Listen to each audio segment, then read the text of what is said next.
More about the AI summit, to talk more about the role that India could play in this and why India could be central to a global AI revolution. Let's now get in Martin Tisney, who's one of the envoys of the AI summit that is set to kickstart in Paris. Mr. Tisney, thanks so much for speaking to NDTV. One of the biggest things that the forum is really trying to do, the summit is really trying to do, is create a global framework for AI to ensure that no country has undue advantage over the others. Let me start by asking you, sir, how crucial do you think this global framework will be for the future of artificial intelligence? Thank you very much for having me and for asking the question. So I think three things. First of all, it's the first time that we have such a diverse set of stakeholders in the room, and that's hugely exciting. So at the table, we not only have governments, we also have corporates in the private sector from around the world, and we also have civil society from around the world. So I think that it's this multi-stakeholder approach which is critical to the success of the summit.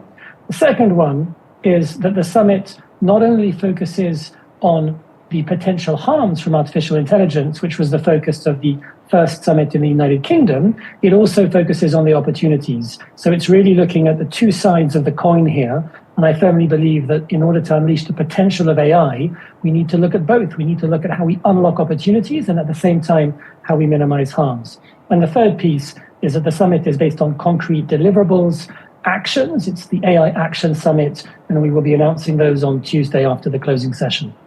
Indeed. Indeed. As far as the co-chair of the AI Summit is concerned, India is set to play a very important role. How do you envisage India's role in terms of ensuring that this framework the AI framework is accessible to all and not just to the rich countries who've made early strides? I think the role that India plays is critical. We very much welcome India's role in the summit and our deep working relationship. And obviously, India plays a key role in the ecosystem. It's a pleasure to be working with them. Okay. We'll come to the India role probably as the summit goes along. But then let me ask you, in terms of the trajectory of AI, where do you see it? Do you see it closer to the profit-led, private sector-enabled model that US is championing? Or do you see that the China model, which is state-controlled and government-led, really having a major role in terms of what will be the future of AI? So I think the first thing is the future of AI is open.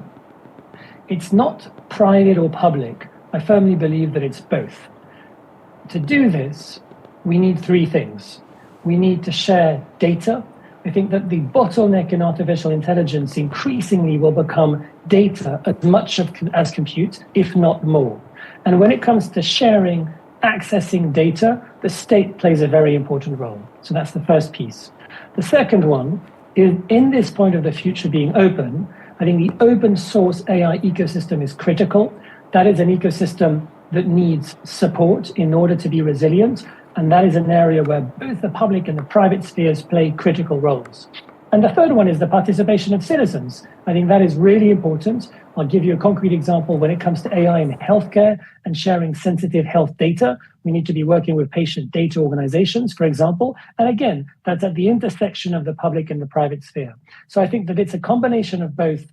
In order to bend the arc of AI towards the public interest, we need the private sector and the public sector on board. I think in the same vein, as I was saying earlier, our focus here is both on unlocking opportunities and minimizing harms, and our focus is really deeply on working with the public and the private.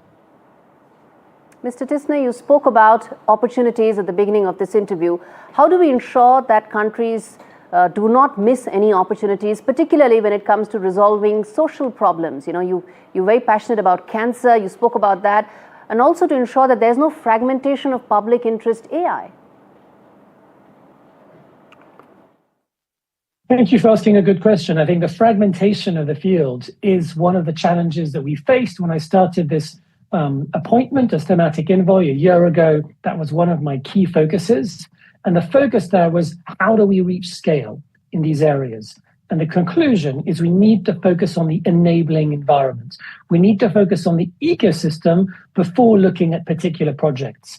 And that means three things. It means how we share access and make available data sets in ways that are both safe and privacy preserving, how we reinforce the open source AI ecosystem, and how we deeply work with affected communities. I think the three pieces there are critical, and that is something for all countries to work together on and embrace. That's the first one. I think the other one is really for us to be outcomes-led and focused on the problem in order to then see how data and AI can potentially work. So to give you an example that I was talking to one of our key experts about earlier this week, if the focus is on understanding the underlying causes and treating long COVID, the question here that we need to address is a combination, very complex combination of environmental data, genetic data, nutrition data, and in looking at that problem, then seeing how artificial intelligence can help. So I think being problem-centered and hypothesis-focused is super important.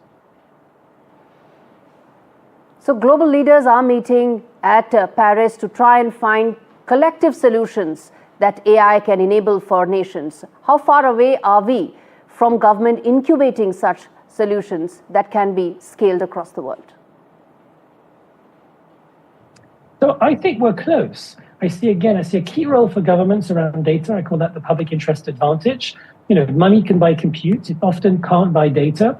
And I think we're close. The thing to bear in mind is that a lot of the conversation at a global level to date about artificial intelligence has been around an optimization for artificial general intelligence. So it's been around how it's possible. Many of these firms are focused on how it is possible to achieve a moment when effectively AI can work without human input, right? AI effectively gains a semblance of consciousness. Now, that might be a long time away. What we're focused on at this point, we are focused on the harms and the opportunities, is looking at how, with the tools, the approaches that we have today, we can very concretely help towards solving challenges in health, for example, and in education. And for that, I really don't think we're very far.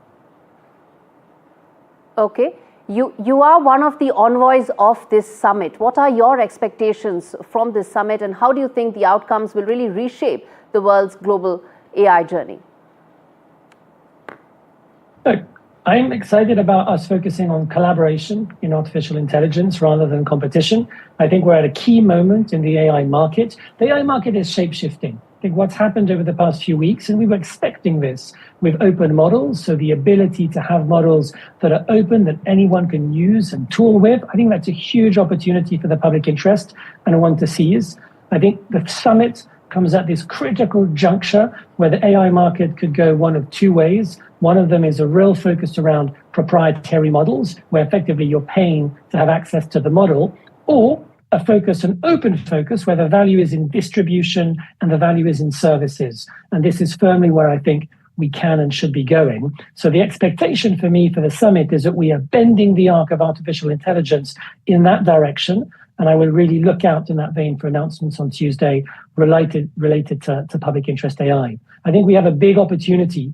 We've seen this happen over the past 15 years with social media, and I look forward to a future where for our kids, it is possible to use artificial intelligence in a way that sparks their creativity and sparks their imagination rather than dulls it. Okay.